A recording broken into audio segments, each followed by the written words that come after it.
Ben Vitale? I get to be first. Oh, he was excused. Sorry, Ben's excused. Chris Petrus? Here. Paul Pickdy's excused. Aileen McNabb Coleman? Present. Keith Batman? Yeah. Joe DeForest? Present. Charlie Ripley? Joseph Bennett? Here.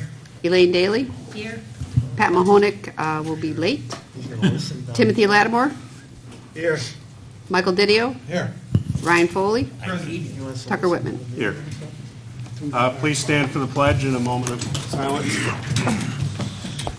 I pledge allegiance To the flag of the United States of America and to the republic for which it stands, one nation, under God, indivisible, with liberty and justice for all.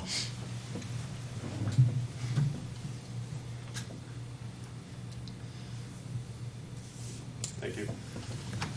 Pat might bring brownies. Tim called dibs.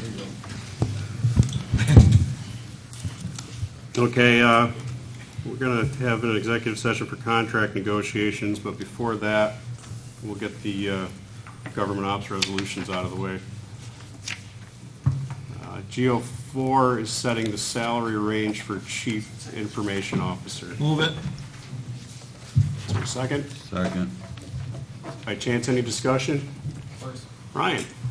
Yeah, it was actually one of the things I was just discussing with Justin prior to this, was try to get clarification on the salary range, if it's subjected to the 10% potential that we have for other positions. I was under the assumption that it wasn't, so that was the purpose of setting the range, $75,000 to $90,000 for that position. That's what we do with department heads.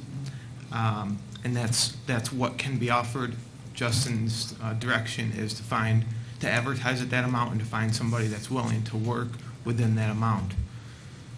Justin, and I don't want to put words in his mouth, so I'm just trying to paraphrase, is suggesting that the potential to offer 10% above that is they're subject to legislative approval if he can find the correct candidate. I would just like some discussion on that if we can, because I don't know if that's the intent of the legislature or not, and so some clarification would be good. Would be happy to provide it because I don't think that's a correct paraphrase of my answer to your question. The 10% is used in a situation where the legislature has passed an authorization to fill and delegated that ability to fill to the appointing authority. This position would not be subject to that provision because the legislature is the appointing authority. I will, if this resolution passes, advertise and circulate a recruitment brochure with the authorized salary range as set by the legislature. The chair in the resolution, which you may approve, has appointed a search committee. That search committee will make a recommendation of a candidate or candidates, depending on how the search goes, to this body, and this body will make the final decision. That is subject to negotiation with the candidate and will hopefully be within that range, and if it's higher than that range, that's a decision for the legislature to make. So nobody, including myself, would go outside to make an offer above that, but I'm also not saying that that couldn't happen either, but it's ultimately this body's decision to make. So, if you think about it, in the process, if we find a candidate that we think is viable and this is who our pick would be, and we start a negotiation with them over salary, and they say, you know, this just isn't quite going to do it, I want to go 6% over your top line, I think at that point we would come back to the body and say, look at, this is what they're saying they do it for, or we don't have a deal. And then it's going to be up to the legislature to say, okay, spend the extra 6%, get this candidate, we really like them, or let's see who's next in line. So I understand So it right. department head positions are mostly your appointments. So the 10% policy doesn't apply to you. It applies to the other people that you authorize to fill. And when you make an appointment, like you did with the Public Works Director, you'll have a resolution with the candidate's name in it that will be appointed and will set the salary. Right, and I think that's well taken. What I'm suggesting is that we have a range for department heads for this exact reason, so that it doesn't come back to the legislature at $100,000 or $150,000, because that's the only way we could get a candidate for that spot. We'll That's come why back you at 150. Okay, but that's for, for discussion. But the point is that otherwise there would be no need to set a range. We could just say whatever you can hire a person at, come back and let the body know, and we'll decide at that point. I think the range keeps the candidates in a level. We don't want $200,000 a year, people applying to the jobs. So we want somebody obtainable. We're not saying that, who knows what we're gonna come in at, but I personally, if I would want to know if there's somebody right over that line that's really good. I wouldn't want to just hear, well, they wanted $1,000 more a year, so we said no. Right, and is that something that maybe we want to clarify for the committee that's hiring or selecting the candidate, is to say, there really shouldn't be a necessity for an additional 10%. You should be directed to find someone, a candidate that fits within the range, so we don't have instances of salary creep that keep popping up every time these come to the legislature. You talking this committee in particular? Yeah, the committee that's... All but directed. two of them are here tonight, so unless you want to put it in writing, I think that's noted, right? Yes, sir. Elaine? Could confusion be around, I initially thought this was the range and that was set, and anything above this would have to come back. So I did think that's how it was. But is the confusion that this particular, in the grid that we're in the process of kind of reevaluating with this new firm that you're going to be doing business with, does the CIO have a grade in your grid system? Yes. A minimum grade? Yes. And that would be where this whole 10% and above kind of comes in? But in this instance, Yeah. because the resolution is specific, then that kind of trumps Right. the grade and the minimum? But that might be where the confusion comes in, that position has a minimum established. Right. It does have a minimum established, but the conversation that's gone on before is that, that this looks like the appropriate range, which some of it is within the 10%, some of it's outside the 10%. But generally speaking, this is the range that you want to look at. We never So- even looked at that when we set the So- range.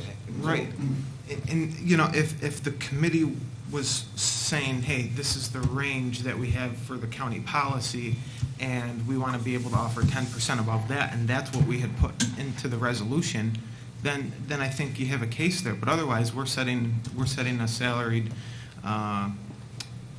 endpoint, and that's what it should stay in.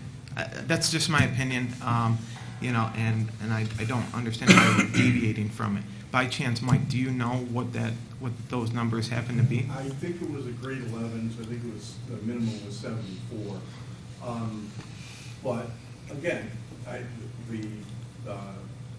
the salaries for non-bargaining unit employees is in the process of review, and there's going to be compensation professionals looking at it. We're kind of in flux, so we need to do that. I will also point out that the salaries in the grid are those salaries that were established in 2015. So they've not been adjusted for cost of living or anything like that. So they may be low. So it sounds like you've already had a discussion that you've got a range that you think you're going to be comfortable with. You won't know what's going to happen until the professionals come in and evaluate and whatnot. But and from where I sit, that seems like a reasonable range in terms of what you're looking at. Right. And some of it is below the 10%, some of it's above the 10%. But it seems, from the standpoint of trying to recruit a properly credentialed person, that the range fits. Tim? Mike, what do you make now? What's your salary? 63,000. 63. Okay. In the requirements, I'd like to have at least 10 years experience with civil service. Is that part of the requirements? This is the IT. Yeah, we have two factors that address qualifications. There's minimum qualifications, which are set and assessed by the Civil Service Commission, and then there's preferred qualifications that we outline in the recruitment brochure. Off the top of my head, do you have a copy of that right there in the package? Yeah, I think it's attached, isn't it? Turnaround smack, and we're talking about the IT position. Yeah, this is the CIO's the one. We have it. I think we actually said preferred 10 years experience or close to it in the CIO recruitment. We have to abide by the minimum standards for application purposes, and then we advertise what our preferred qualifications are. Okay. So the minimum qualifications based on civil service are 6 years and a master's degree, 8 years and with an associate's degree, 10 years with a high school diploma, any equivalent combination.